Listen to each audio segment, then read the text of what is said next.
morning, Pittsburgh. It's AM Pittsburgh time. It's a good, good morning. Everything's gonna turn out fine. Hello, Pittsburgh. I cannot report how it happened because I don't know. I can only report that it happened. Mr. McDowell left our station yesterday to celebrate St. Patrick's Day and called this morning from Dublin, Ireland. I don't know how he got there, what the sequence of events was, but Al evidently got involved with some celebrating and reported off from Dublin. Do you have any further information You see that little leprechaun that was waiting right outside the door for him when he got off the air?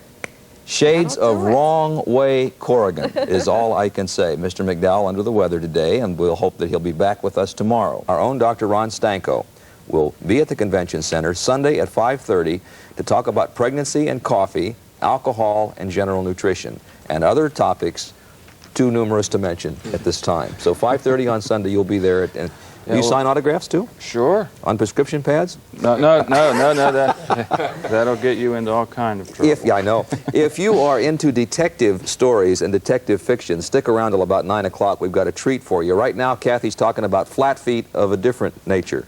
Lynn Swan is here, and he offered that when the Steelers go to St. Vincent's for their training camp this July, I guess it is. Is it July? Mid-July. Mid-July. That I could come up and work out one day with the Steelers. And I got so excited by that, because you know how much I love exercise, that I said, you know, it's only fair that I let him do the quiz question. So Lynn Swan is going to do the quiz question this morning. Okay.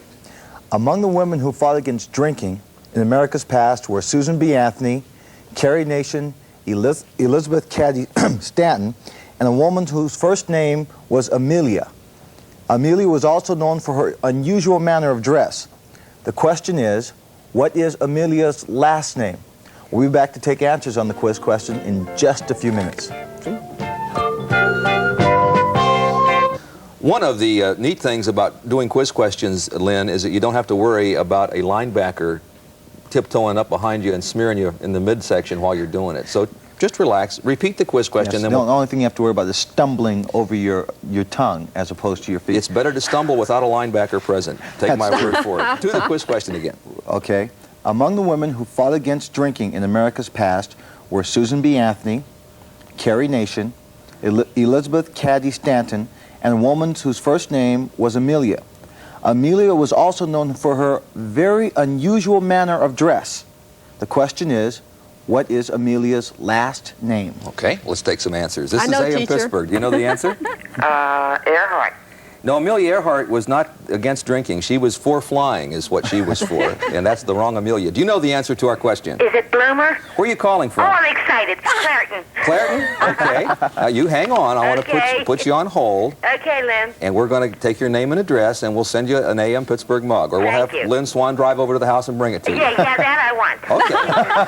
Put you on hold. Are you prepared to see Amelia Bloomer? And Bloomer? That's where Bloomer came from. The Bloomer girl. That's where Bloomers came from. I would like to see what she looked From like. her last name. Yes. You would really like to see. This is not an X-rated show. What are you doing? Bloomers are okay. Bloomers. As you know, there was a guy named Raymond Chandler who I'm not doing this in chronological order, who created a guy named Philip Marlowe. There was a guy named Dashiell Hammett who created Sam Spade and a couple of other guys. There's a guy named Ross McDonald who created Lou Archer, got translated as Harper into the movies. And there was a guy named Robert B. Parker, who's with us this morning, who wrote a dissertation, a PhD dissertation, dealing with those three gentlemen, and went out and created a guy named Spencer, who is a fantastic detective. There are 9 Spencer novels now. The latest one is called Ceremony, and I don't have it because I thought it'd get ripped off if I brought it. So it's on my nightstand at home, but it's a great novel. Pretend I'm holding it up. I'm in the middle of early autumn now. I've just discovered you, and it is, you write so fantastically well. Oh, thank you very much. And the thing that's intrigued me about this and thinking about your being here is that I've thought I've been reading this kind of American detective stories because I like escape, but I've discovered that there is a worldview there that is kind of profound, maybe more than kind of, and I'm reading this because I think it appeals to things in me I haven't realized before. Yeah, I think that I suppose Chandler is really almost the inventor of that vision of life. The English detective story always assumed a rational world in which crime was a deviation from the normal order of things, and the detective used his intellect to put things right. The crime was solved, the world went back to it. And Chandler and, Hemingway and Faulkner, everybody else in that period, noticed that that wasn't true about the world, or at least they perceive a world in which crime is the norm, chaos is the ordinary, and the detective isn't smarter than other people, he simply has more endurance. And things weren't so elementary, my dear Dr. Watson. Absolutely not.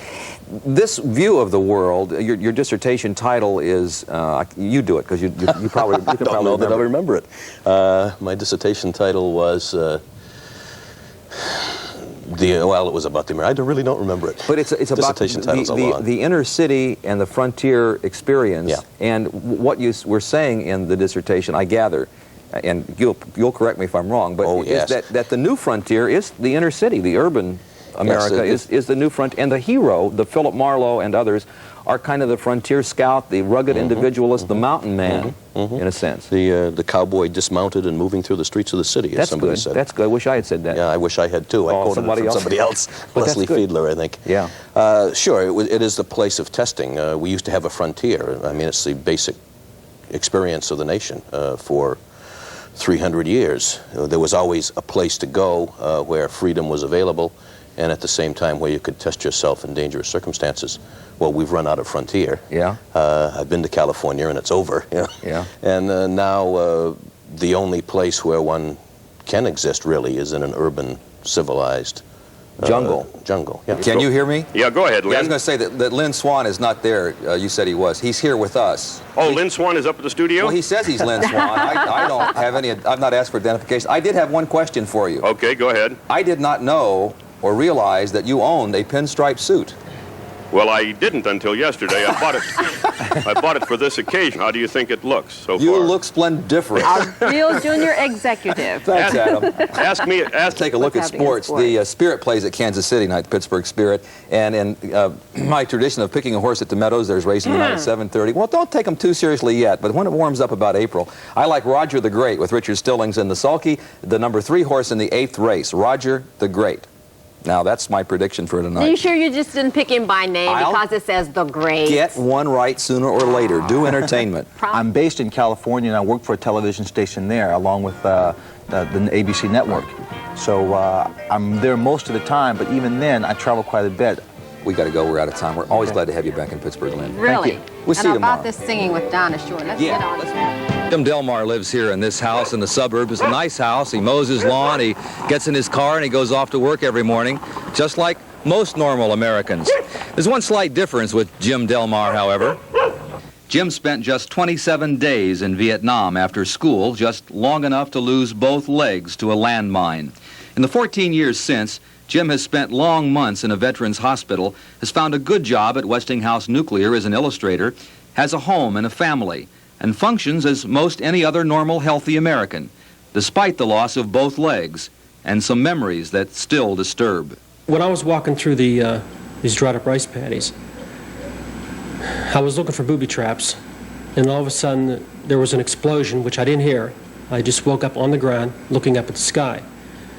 And then I was conscious. I lifted myself up, and I looked at my legs, and they looked like shredded wheat. So I looked at my foot, picked it up, and threw it off the side. And they put me on a stretcher, took me down the side of the hill, and I was leaning up on a stretcher. And then I looked to my left, and a buddy was sitting there with his stomach blown out. And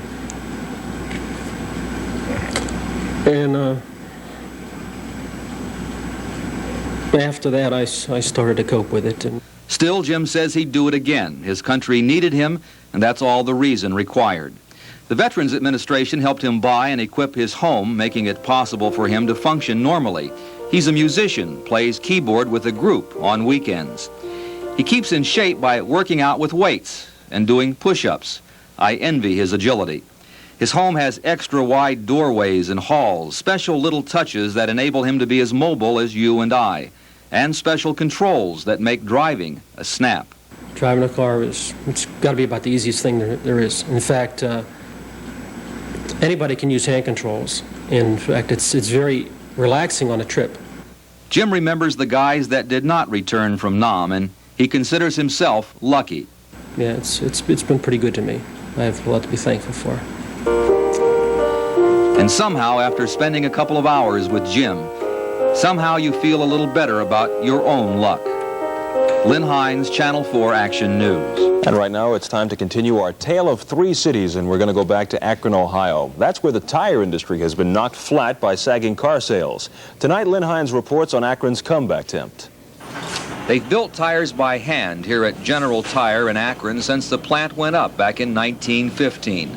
A tire builder adding each layer as the raw tire grows on the spinning machine. The work is by hand, and the method is as out of date as the antiquated building. The raw tire then goes on a conveyor belt down to the pit for curing. There the heat molds each tire into the finished product. The rubber companies have built modern automated plants in warmer climates. General's the last one left in Akron building passenger tires. 2 years ago, the union took a pay cut to help General stay in Akron. But business is down, and this year, General will be the last to close. When you realize that 50,000 jobs left between 1958 and the early 60s, you know, what happened to those folks? I think they were absorbed in our market today. But not all have been absorbed. Many have been caught in the seams of the transition. We feel we've been betrayed because we put up our funds to build a new plant in this town. Those who lost tire building jobs struggle to make ends meet. Ray and Pat Hutchinson both have fathers who built tires in Akron, but those jobs are gone. A lot of them are just taking minimum wage jobs. I know a few working gas stations, and I've heard of some taking like security jobs and anything to make ends meet. And an awful lot of them, their wives are going to work. Small plants still make rubber products, but not tires. The big companies will keep their corporate headquarters in Akron and offer white-collar jobs. And that's the trend. The enormous black bubble where they built the Goodyear blimp is now part of Goodyear Aerospace. And new jobs in town are in research and technology, polymers and plastics, white-collar skills replacing blue-collar muscle.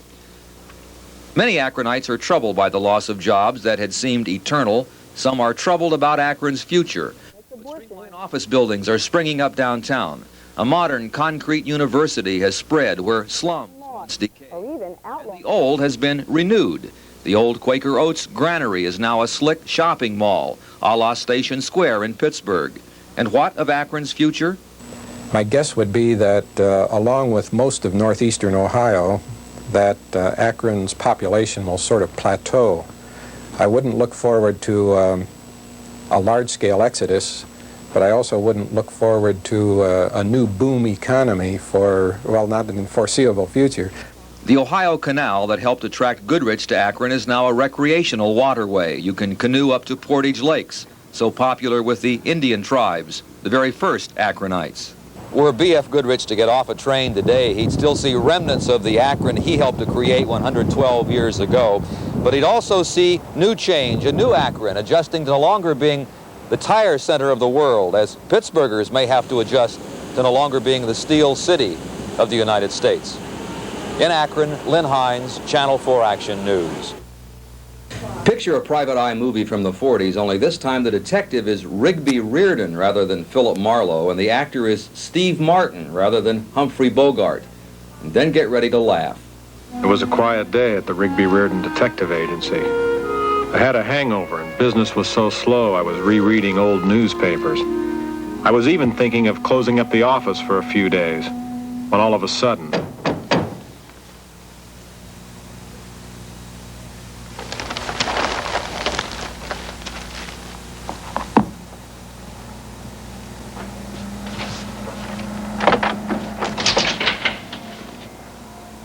Mr. Reardon? That's right. My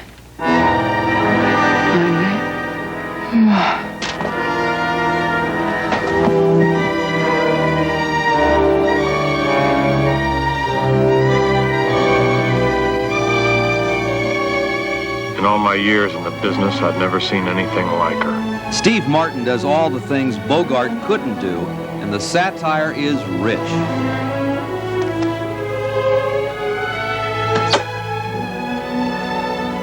The neatest thing about Dead Men Don't Wear Plaid is the way stars from old movie clips become the characters Martin deals with. Sweet. Remember Burt Lancaster from The Killers?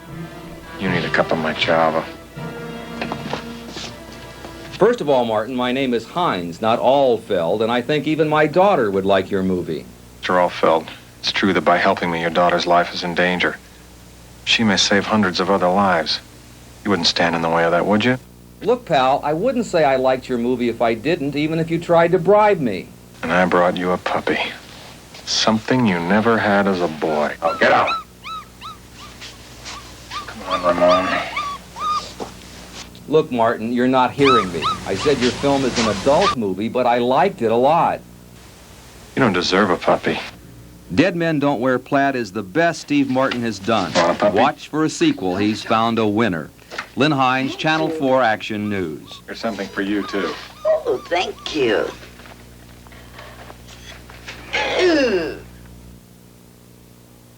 Our hard-hitting, ever-thinking assignments desk sent me to do a hot weather story in a news unit with a broken air conditioner. Give a listen if you don't believe me. Puts out a lot of noise and absolutely no cold air. Very funny, assignments desk. But hot weather can be anything but funny. Pittsburgh paramedics will tell you they answer 20 to 30 more calls on a hot day. When the temperature soars, they barely return from one call when it's off to another. Well, we see a lot of people, construction people that have been working out all day in the heat and they have problems. Also, we tend to see elderly people that have problems where they haven't been, they've been sick or having all kinds of problems. This just aggravates their existing problem. Well, one of the problems is certainly exerting yourself. Any exercise will tend to raise the body heat. And even well-conditioned athletes can raise their body heat to the point of causing collapse or death. Well-conditioned runners will collapse in this sort of weather, so you have to be careful. So if you're used to jogging 5 miles a day when it's real hot, you better cut it down. That's right. Last year at the Great Race, we had the third person across the line who was a well-conditioned athlete, ran 20, 30 miles a day, collapsed, and was in a coma for a period of time. So you have to be careful. What are some of the things I should look for on a hot day that will make me stop in time? Right. Well, the symptoms, especially, it's not just the heat, it's the humidity which prevents the body from losing heat, and especially the elderly people who are on medications and have illnesses will heat up. Their body will just, the temperature will continue to rise. And the first thing you start to notice is you just don't feel well. You start to get a headache, upset stomach, and it develops to the point where you're a little confused, but it's mostly as if you had the flu. You just feel awful. So don't overdo in the heat wave. Find yourself a cool place in which to immerse your warm bod. If you can't quite bring yourself to become a child again and jump in, you can at least cool down by getting your feet wet, even when you're supposed to be working. Lynn Hinds, Channel 4 Action News. It's really been in the last 10 years that our thinking about mental retardation has finally begun to come out of the dark ages. Before that, if you were labeled mentally retarded, you were locked up at home or shunted off to an institution immediately. Polite people talked about mental retardation only in hushed tones. But today we're learning to treat the mentally retarded as persons first. That means we're not lumping everyone together, but seeing individual differences. Do you have a vivid memory of your first trip to a big city? Bewildering, overwhelming? Marge Bruder had that experience after 33 years at Polk, an institution for persons who are labeled mentally retarded. Marge is back in the mainstream now and doing very well, but hers is the story of many who were shunted off to institutions. Before Marge was a year old, she developed encephalitis. All the experts said the only thing to do was put her in a home. After a year of working and trying to care for Marge, her mother agreed, but it was a tough decision. I used to go to sleep at night thinking, who's going to listen to her prayers? Who's going to tuck her in at night? Marge sums up her 33 years at Polk in one word: boredom. It was fun at first, but when I got older and matured a lot more and worked, it was getting boring, and I didn't like it. Like many others in the last decade, Marge has been mainstreamed back into the community. She's had help learning the basic skills of living, cooking, laundry, and how to get to a job. I get up early, leave here at 20 to 8, get into town a little after 8, get my bus around 9 o'clock and get out to where I work. Marge works in the kitchen at the Fireside Inn in Crafton, and her job gives her the independence she treasures. In the 8 years she's been with us, I don't think she's ever missed a day that she could possibly help. And she's just proved to be probably the best employee in the place. Marge and her mom get together often. The one regret is the lost years. I said that if I could have had this help when Margie was young, and I could have kept her at home, it would have been very much better.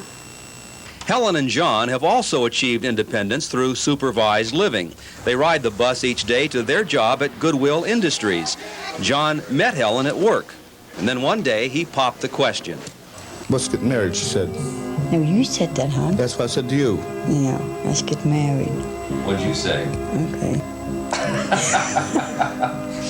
The wedding is planned for July. These days of courtship are filled with sharing favorite music, walks in the neighborhood, plans for a life like any sweethearts who wed, getting by with a little help from friends. As far as Helen and John are concerned, they both have the skills and could do it. Financially, they need a little bit more money. But other than that, they're ready, I think. And those who have entered the mainstream appreciate one thing above all. Being in my own apartment means that I have the freedom, and I could do what I want, and I don't have anybody telling me what time to get up or when to go to bed. But as much as Marge's mother wanted a normal life for her daughter, she was afraid to have her released from Polk. I fought it. I didn't want to. I was so afraid that something would happen to me and there wouldn't be anyone to care for. It's a valid question. Jimmy is profoundly retarded, has epilepsy, cerebral palsy, and is blind. Jimmy will always be dependent on others. Jimmy lives at home and attends the school for blind children, but that must end when he's 21. And who will care for Jimmy when parents are gone? That's a very difficult question. We have rewritten our will 5 times. We have gotten advice from attorneys and other professionals. And at this point in our will, we have left a trust so that Jimmy would be in a family-like home. And there are family-type homes. Nearby Verland is a shining example. 14 modern buildings on 10 acres in a suburban setting. The most modern equipment, the capable, loving treatment of a dedicated staff. All for what Carol Mitchell calls, in biblical language, the least among us, the profoundly retarded. We have struggled to give them the most dignified lifestyle possible in a dignified setting, which is not easy to do these days. But there are thousands who need care, and a Verland touches but the tip of that population. Most struggle to care for children at home with little help. I have become very upset with the way money is spent by the Commonwealth of Pennsylvania, that the vast majority of people do keep their retarded children at home. In fact, the number is around 95,000. There are only 14,000 living in residential settings, whether it's institutions or group homes. But we're the ones who get practically nothing as far as help from the Commonwealth. And by getting help, I am talking babysitting, respite care, some in-home services. And while those parents would like to have economic help from the state and federal governments, institutions worry constantly lest their funding be cut. You know, we start cutting places like Verland, the nursing homes, $1 million a year here, $1 million a year there. All we're going to be doing is giving a very low-grade service, and in some instances, a very nice setting. And we're not going to be kidding anybody. And those who care for the profoundly retarded, whether parent or paid staff or volunteer, agree. In giving to those with profound need, they richly receive.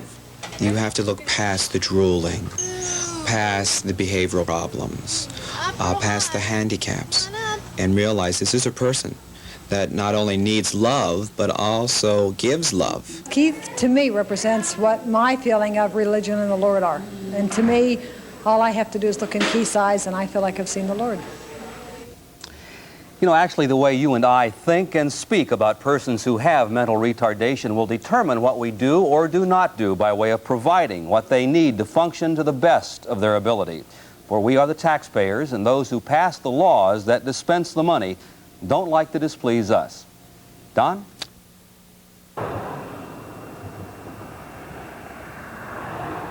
When you grew up in Akron, you just knew you could always walk through gates like these and get a job making tires.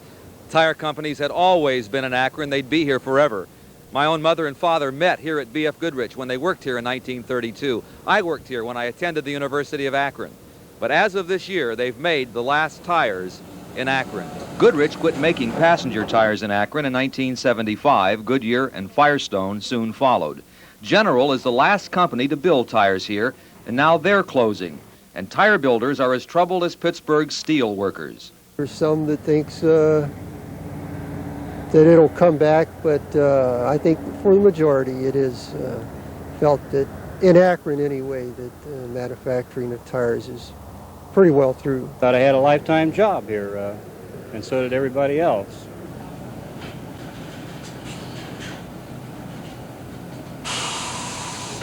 What's happening to Akron is typical of factory towns in the industrial Northeast.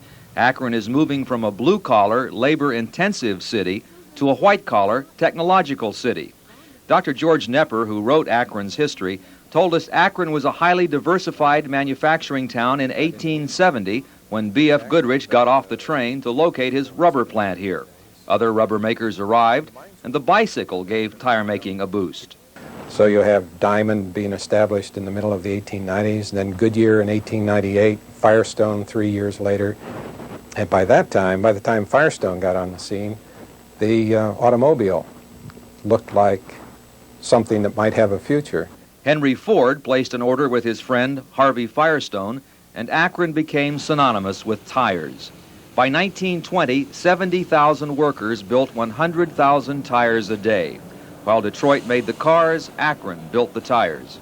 But Akron's going through another transition. We've gone through a transition actually since the 50s when the real rubber manufacturing jobs started to leave here. Akron used to be called the rubber capital of the world. What do you think it'll be called 50 years from now? It's hard to say. It also used to be the grain capital of the world. One of the major industries here way back was Quaker Oats. And they've gone from one transition to another, and if you look at the history, it's gotten better with each transition. Tomorrow we'll see how Akron is coping with this current transition and perhaps get a clue to Pittsburgh's future. In Akron, Lynn Hinds, Channel 4 Action News. They've built tires by hand here at General Tire in Akron since the plant went up back in 1915. The tire